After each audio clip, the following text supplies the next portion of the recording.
Harry Potter and the Cursed Child is confirmed to be the 8th Harry Potter book, and is going to come out as a book on July 31st, which is of course Harry Potter's birthday.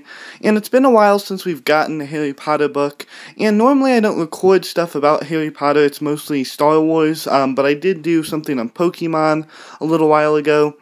So I do other stuff besides Star Wars, so this is going to be about Harry Potter, and basically my predictions for this 8th book. It was confirmed a little while ago that this will be released in a book format.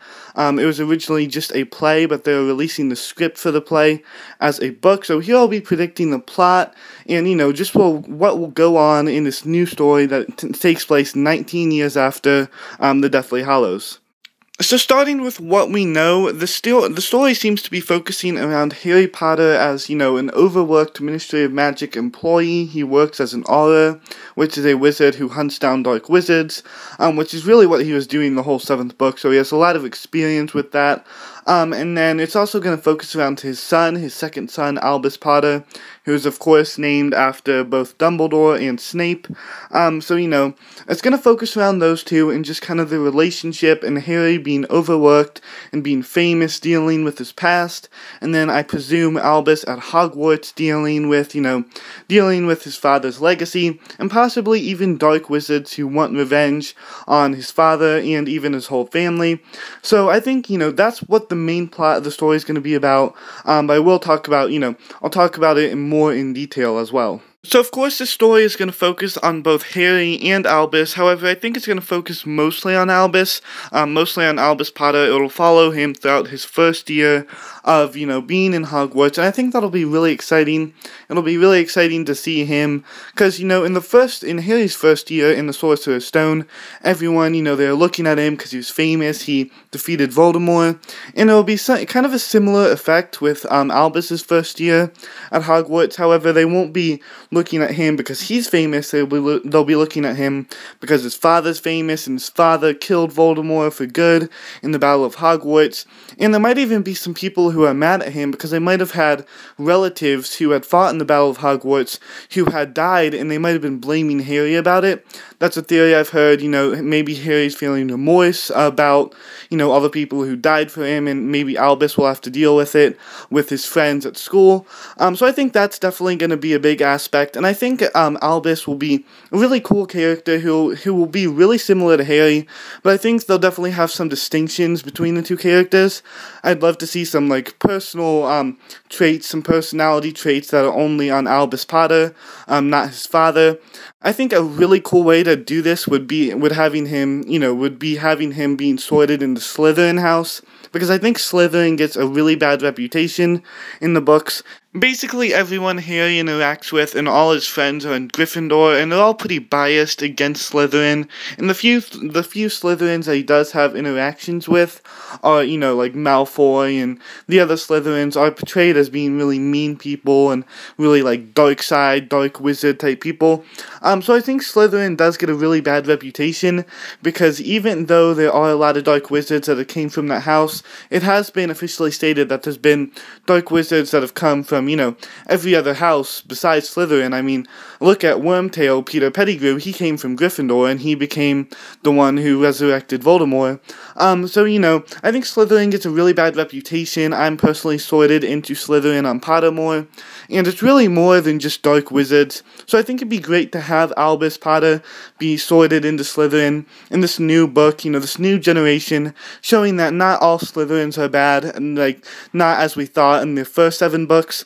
I think it'd be really cool if he actually made friends with Scorpius Malfoy, because of course Scorpius Malfoy is the son of Draco Malfoy, and obviously Harry and Draco had this really big rivalry, and they really didn't like each other, but they did kind of mend that a little bit, in the epilogue of book 7, they did kind of mend that. They weren't necessarily friends, but they weren't really enemies, so I think it'd be nice to see that their children get along, their children wouldn't be any enemies anymore. So I think if Albus made friends with Scorpius, that'd be a really really cool plot twist and a really cool element to the book that would kind of separate him from his father. And I think the new Golden Trio, like the Golden Trio in the first 7 books were Harry, Ron, and Hermione. And I think the new Golden Trio is going to be Albus, Scorpius, and Rose Weasley, who is who is Albus's cousin. I think that'd be very interesting, and also maybe some romantic chemistry between Rose and Scorpius would also be good, just like between Ron and Hermione. I think that'd be very good. Plus the kind of the added weight upon because the Weasley family, especially Ron, jokes about how she better not go and start dating Scorpius Malfoy. So I think that'd be very interesting. I think that'd be a very interesting plot twist, and I think that'd be a very interesting new Golden Trio. And another thing that I'm excited about with this new book is seeing Hogwarts, 2 decades after the 7th book. I think it'd be very interesting to see the new teachers, what the effects of the Battle of Hogwarts had on the school. That'd all be very interesting. I think it'd be really interesting to see who the new headmaster is, because of course McGonagall took over after Snape and after Dumbledore. But it was, I believe it's been confirmed that she retired in 2011, which is 6 years before Albus goes to school, so she would no longer be the headmistress. So I think it'd be very interesting to see who the new headmaster would be. If it's a new character, a returning character. I think a great headmaster, or at least a great idea for a headmaster, would be Horace Slughorn. This was, of course, the head of Slytherin House in the early days when he was teaching Voldemort himself. He's kind of like a kind-hearted wizard. He was in Slytherin, so I think this would be a really good way to represent Slytherin. Harry didn't necessarily like him. He didn't really necessarily dislike him.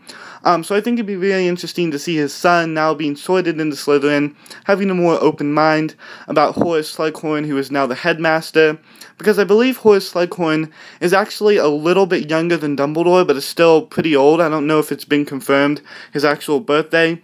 So McGonagall definitely is younger than him, and she retired in 2011, so the dates might not line up, but he might live to be, over 100, just like Dumbledore. He might become a really great wizard, maybe not as good as Dumbledore, but maybe a really great wizard who does live for a very long time.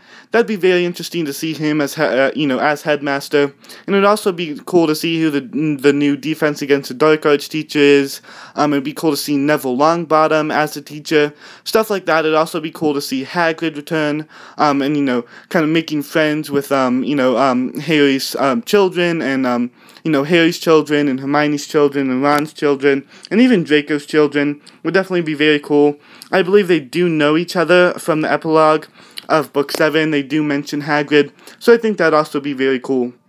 However, even though Dumbledore isn't headmaster anymore and he is dead, I think we will see, maybe the new headmaster, whether it's Slughorn or someone else, interacting with Dumbledore and interacting with the past headmasters like Snape and, McGonagall through the portraits on the walls, talking with them through the portraits. Maybe even Albus would get to talk to Dumbledore, who he would obviously be very curious about who Dumbledore was, because he was named after him. The same goes for Snape. He was named after Snape as well.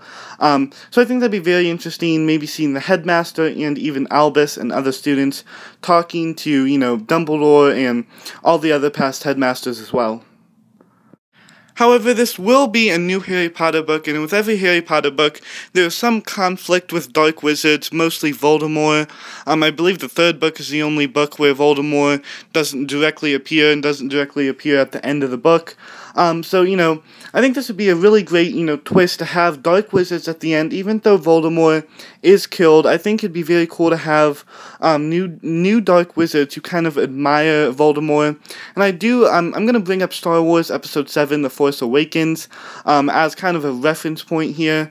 In Star Wars Episode 7, the Sith are destroyed, but they are the Knights of Ren who have rose to kind of taken their place.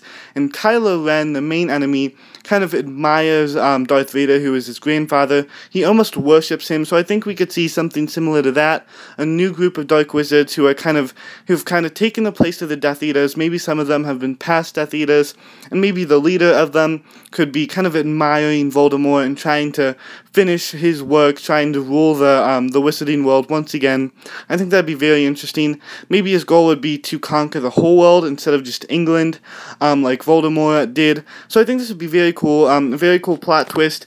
and maybe at the end, this new group of Death Eaters and their leader would want revenge on Harry for killing Voldemort, but they would know Harry is too well protected and too powerful to face him on their own, so instead they go to Hogwarts and capture his son and use his son as ransom, but Albus must, he's going to try to prove himself worthy, he's going to try to break free, and eventually he'll defeat them by himself, and he'll prove that he does live up to his father's legacy. I think that'd be very cool. It'd also be very cool to see, the forces fighting against these new Death Eaters, like Kingsley Shacklebolt, the new Minister of Magic, and just kind of the Aurors along with Harry Potter. That'd definitely be very cool. So yeah, that was my Harry Potter and the Cursed Child predictions. Hope you enjoyed. Don't forget to like, subscribe, comment if you want. There'll be more content coming up soon, and I will see you all next time.